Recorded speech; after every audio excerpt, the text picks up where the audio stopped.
Andadadadadi, andadadadadai, dee-dai-dee-dai-dee-dai-dee-dai-dai, andadadadadai, andadadadadai, dee-dai-dee-dai-dee-dai-dee-dai-dai, dee-da-dee-dai-dee-dai-dai, dee-da-dee-dai-dee-dai-dai, dee-da-dee-dai-dee-dai-dai, dee-dee-dee-dee-dee-dee-dee. Good morning, everybody. We're here with some learning on the Parsha. This is a Hasidic sefer called the Tiferet Shlomo, which is also Polish Hasidic. It is an older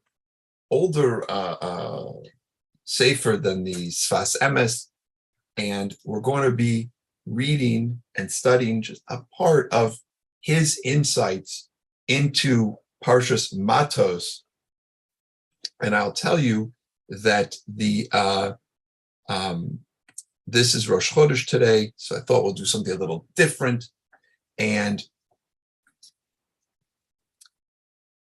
the text goes like this: Vaydeber Moshe el Roshei Matos Livnei Israel. So Moshe in this parsha speaks to the heads of the tribes of the Jewish people, Lamor, saying, Zeh hadavar, this is the thing. Zeh hadavar Hashem tzivah, this is the thing that Hashem commanded.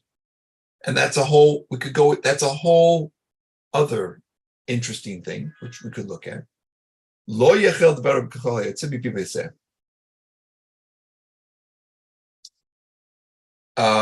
So basically, he's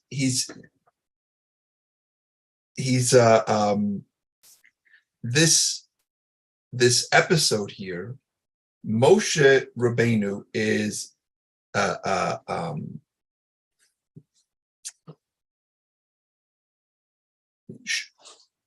telling the people that they need to do what they are told, right? If you're ever a parent, you always hope that your child is going to do what they're told. So he right away goes back to another episode from a while back in the Torah to give us a little bit of perspective on this. Hanirli al pi mash amar kadosh baruch hu leMoshe. So we go back to Shemos. This is the very beginning, before Moshe takes the Jewish people out of Egypt. He says, God asked Moshe, what is in your hand? And Moshe says, a staff. You have to ask yourself, right? Why does Hashem ask what's in your hand? Doesn't Hashem know what Moshe is holding in his hand? It's not like it's a secret. This is God after all. So why is God asking Moshe what's he holding? By the way, again, as a parent, you see this all the time. You ask your kid, what do you got in your hand? And you see the thing in the hand, right? But it's a little different here, right? There, you're like, your question is, why in the world are you holding that? That's a knife. You're a 2-year-old, put that away, right? But here, it's different. It's not that Moshe has something intrinsically dangerous or that he shouldn't have. It's his walking staff. So it's a funny question. Why would God ask this question? So we look into this a little bit. So he says, it's because God commanded Moshe Rabbeinu of blessed memory to be the Manhi Gador, to be the leader of the generation. And Moshe was concerned that, yes, you're appointing me to be the leader of this generation, but maybe the Jewish people aren't going to listen. Lo yishmeu elav bnei Israel. They're not going to listen, right? And we know the Jewish people have an issue with this, right? So Hashem asks Moshe, Mazi b'decha, what is in your hand? He's not asking what's in your hand physically, but what What he's saying is, what Hashem is saying to Moshe is, what strength do you want to be in your hand in order to lead the people? And he said, I want to use a staff. That he wanted to be able to direct the people, lahatois levavam latoiva. He wanted to direct the people's heart to good. And we see this also here, he says, the Tifer Shlomo. V'deber Moshe el roshei hamatzos of Israel. And God spoke to the heads of the tribes of Israel. So do you see what he's doing here? He's saying the word matos, the heads of the tribes, is similar to the word mateh, staff. And when he speaks to the heads of the tribes, he's speaking to Hamanhigim Ador, he's speaking to the leaders of the generation. And he's saying that you should direct the Jewish people's hearts to do good. Zeh hadavar. This is what God commanded. Whatever comes from your mouth, you should do. So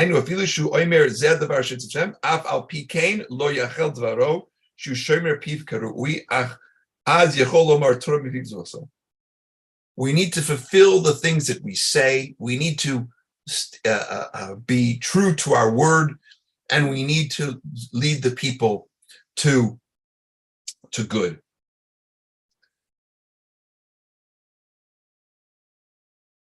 And then he says, so whatever comes from us, we should do. Rabbi Zimmerman actually was speaking about this in this week, about how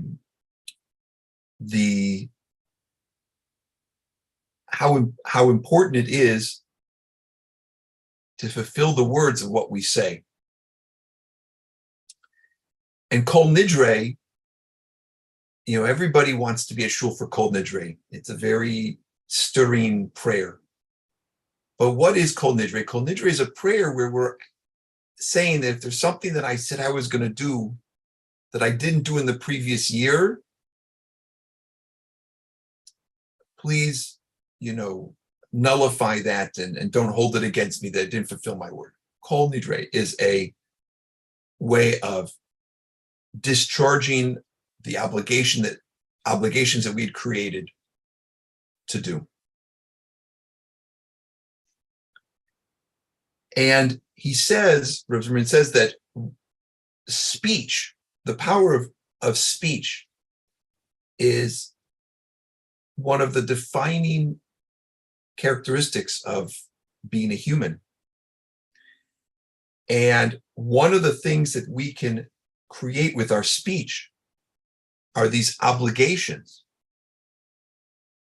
And that is a sign of humanity, to be able to say something with words, and then those words create an obligation. They create an obligation. You think about that for a moment, right? There's nothing that one can relate to with any other species, right? That they're going to say something and now there's an obligation. It is something which is this specially human ability. So back to our text here. It seems that one of the things that Moshe is trying to impress upon the leaders of the Jewish people is that one of their roles as leaders should be to instill in the Jewish people the desire to always trying to fulfill that which they say they're going to do, to be true to their word. And, nobody likes somebody who makes empty promises. But it's so much deeper than that. A person has to realize they have the power to create incredible expectations, which can be fulfilled for good, and it also could be, God forbid, for the other thing. So I want to kind of summarize this in this thought, in this idea. We're here at the Rosh Chodesh mark of Av. And the next days, we are supposed to even more so be attentive to those issues